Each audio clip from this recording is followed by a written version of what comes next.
You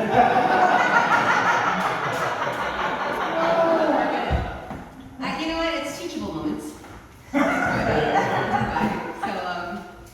Okay, so I was on a fishing boat in the middle of the Java Sea, and for the third time that morning, my friend Barry tried to get me to take a Valium, like has happened to many of us.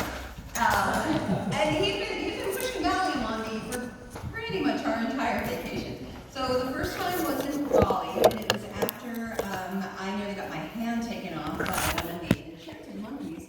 It was during a battle for a banana that, in hindsight, I was never going to win. And I should pick my battle with the monkeys a little more clearly. Barry himself, he'd been taken down since it was taking the edge off of the rabies shots that he was having since he had a run-in with a feral cat in Thailand. And since our guidebook was written by Stephen King, we were on our way to Komodo Island, home of the dragons that can take you down with one toxic bite. And I know this sounds like one of those like fancy life stories, right? You know, like, oh, we were headed off to Komodo after a bit of a dust-up in Bali. But that was not us. We're not fancy people, and in fact, the story takes place during the Asian crash of '97. Right after, basically, the economy of an entire hemisphere tanked. And suddenly, broke-ass Westerners like us could travel the region and island hop like a DiCaprio. So, what was happening, you know, entire industries just caved in on each other, and people were turning to any source of income that they could. And in Asia, in these beautiful places, tourism was pretty much guaranteed cash. And so you had people from every demographic turning their homes into hotels and turning their cars into taxis. Nothing like that would happen here, so, you know, don't even worry about that. And so, you know, it was just suddenly flush gringos like us. We were one of the few guarantees of income. And so we took advantage of that. And we were expats living in Hong Kong and working in Hong Kong, in theory, taking off any time that we could to get on a plane and go to some exotic land for some new adventure. And we had ourselves convinced that we were not being opportunistic carpetbaggers, but instead we were being benevolent citizens of the world, spreading around our strong currency. And that's how we found ourselves on this converted fishing dinghy in Indonesia. And we had 3 fellow travelers that we had just met randomly on the dock, because sure. And there was the captain, there were 4 crew members. There's 10 of us on this boat, 5 sleeping berths. Seems cool. It seems perfectly safe. There were no monkeys and there were no rabid cats. So we just felt like, yes, this is a very safe adventure for us to go on. And we were all sleeping like in these crammed little berths, like nose to nose with these people that we first just met. And it was absolutely our kind of travel. And our fellow seamen were this, it was a French couple, and they were on their baby moon. They were doing one last little jaunt around the world right before their first baby was born. And then we had this guy who was the absolute, he was a Canadian, moon-faced. He was the physical embodiment of a Gary Larson cartoon. And he was traveling solo, which I'm totally a fan of. But after he, you know, kind of listed in a very slow monotone, you know, all of the disappointing meals he'd had during his trip in Asia, I started to realize that maybe the solo travel wasn't his idea. But you know, we were in it, and so we our first night it was the diesel fuel, and it's still a lingering fish smell, a little bit of a smell of Gary Larson's latest 1-star meal. It was a rough night. And so that morning, Gary had proffered some relief, and he was like, "Valium, my lady?" And the French mother-to-be was like, "You Americans, you drugs." And then she lit her 3rd cigarette in the morning. And you don't have to sell me, you know, on the effects of Valium.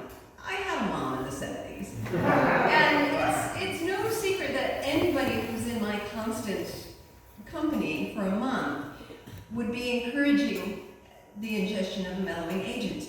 Back in Hong Kong, our friends weren't like, you know who should have the cocaine? Tracy. Nobody was offering me that. So, like, yes, I totally understand both the benefits to Barry and to myself. But at that time, you know, out in the middle of the sea, on the SS Modern Day Tragedy at Sea, I just thought, all right, I need to maybe keep my wits about me. So once again, I turned him down, and he signed and went on his business. And then before we knew it, we were at Komodo. We were docking on Komodo Island. It was Christmas Day, and we were spending it in that traditional fashion of watching a prehistoric lizard tear apart a deer. Going back all our memories of childhood. And before the crash, the rangers used to feed the dragons. They would feed them goats for the tourists. It was sort of taking a little page from Jurassic Park, completely ignoring how that story ends. And but you know, now that everyone was kind of scrambling for food, the goats went to the villagers, and the dragons were on their own. And so we went hunting for them, you know, with the ranger. And now it turns out that Komodo dragons, this is a fun fact, they are not poisonous, they are just filthy. And so what they do is they've got so much crazy bacteria in their mouth that they'll bite something big and then just slowly follow it around the island until it dies of sepsis. Yes! It's so exciting. And I'm like, oh, wait a second, hey, I've got a question. So if it's not poison, then there's no antidote. So what do you do if you get bit? And the ranger's like, oh, then you have to take a very powerful antibiotic, which we do not have on the island. Follow me, there's a nest of dragons at the beach.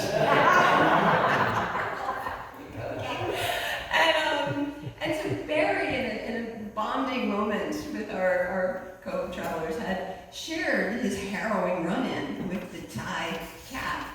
And so every time we saw a dragon, you know, the French couple would be like, oh, look out, Barry, it's a kitty, you know, oh, you're a kitty, you know, and then they would laugh at it. In no way perpetuating the stereotype of the French as jerks. And so, but we made it off the island, actually, with limbs intact, and we actually had this, like, newfound respect for Gary Larson, because he was nimble. Because when that dragon chased him up the dock, he leapt onto the boat. He was like $6 million man. It was very cool. And the squeal he made was just a noise that made. So it was exciting.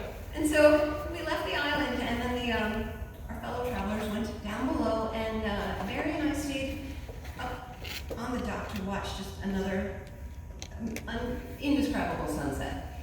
And then as the sun went down, we watched our crew tuck ferociously into their meal, because we were traveling during Ramadan.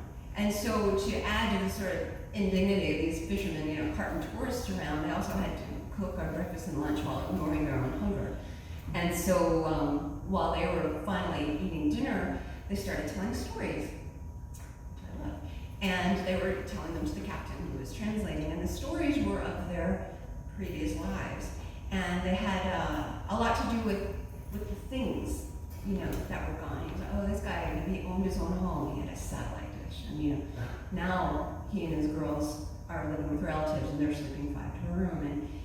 But the way they were speaking, there was no, it was like a wistfulness. There wasn't an anger, you know, these forces completely out of their control had just upended their lives. And they talked about their past lives, kind of just like they were friends who'd gone away, you know, and they missed them, but, you know, maybe they'll see them again. And I went down, you know, crammed into my little bunk, which was rough, but way better than a lot of people. And I was thinking, about the fishermen, but I was also just thinking about the grace with which they were living their lives. And I thought, God, could I do that? You know, if my everything was just pulled out from under me suddenly, without warning and without any fault of my own, could I be that gracious about it? And now I can tell you, no. Even for a second. God, this sucks. So we pulled into, after about a week out at sea, we pulled into the island of Sape. And it's a fishing village. It's not made for tourists, but they kind of hustle to meet the demand, just like the rest of Asia. And so that's where we were all going to part ways.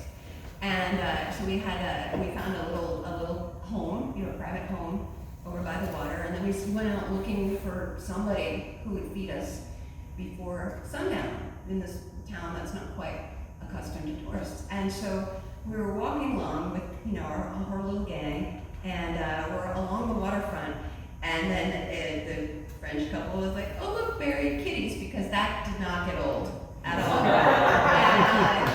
and I look at the pilings, and it's like there were these big furry things jumping, from piling to piling. And I'm like, "Ha, joke's on you, those are rats." And I'm like, "They are not cats at all." Ha ha. And we went and had a meal and celebrated the last night that we would have to spend in each other's company. And we got back to our guest house, and so Barry and I, we had the kids' room, and I took a look at these tiny little beds. And I'm bigger than an Indonesian adult. And so I was going to fold myself into a child's bed, and interestingly, Smurf sheets. And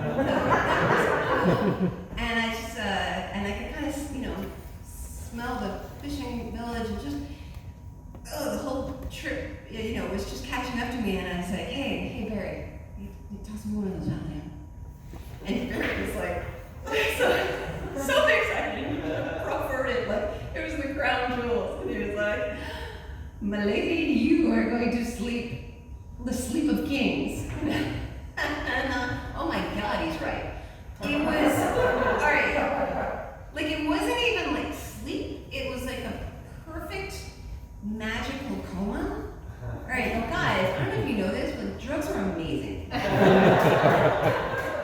So the next morning, I opened my eyes and I just felt better and more clear-eyed, and I had the best sleep in weeks. And I look over at Barry, and he looks back at me, he's like, "Right?" And I was like, "Oh, I am never not accepting drugs from a friend again." And then he looks a little closer, and he's like, "Okay, what's that on your blanket?" And I looked down, and it was like Tootsie Rolls. And then I looked back down, like, "Yeah, you're kind of covered in Tootsie Rolls your own self." And then I looked down at the pile of clothes that I had left in a heap, because I make myself at home everywhere, and they were spread around, and there's a little bit of a Tootsie thing, and then we sort of took note of our proximity to the water, and then thought back to those cats, and realized that our coma, our blissful coma, was spent with just giant rats all over us. So we leapt out of those tiny beds like they were on fire. We run down to the kitchen, and our fellow travelers are there, and they are ashen-faced, and they are not speaking, and there's no cigarette smoke, and their plates are full, and their eyes are wide, and these eyes were silently saying, we woke up covered in rats. Giant rats. And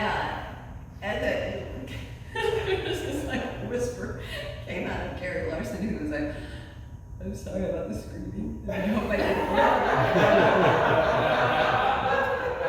And I'm like, "Oh man, you didn't wake me at all." I slept like a baby, and I grabbed a piece of toast and I eat it. And so that was 20 years ago. And ballet never really became my thing. I mean, that was great, but it's not. But I also feel like never say never, because life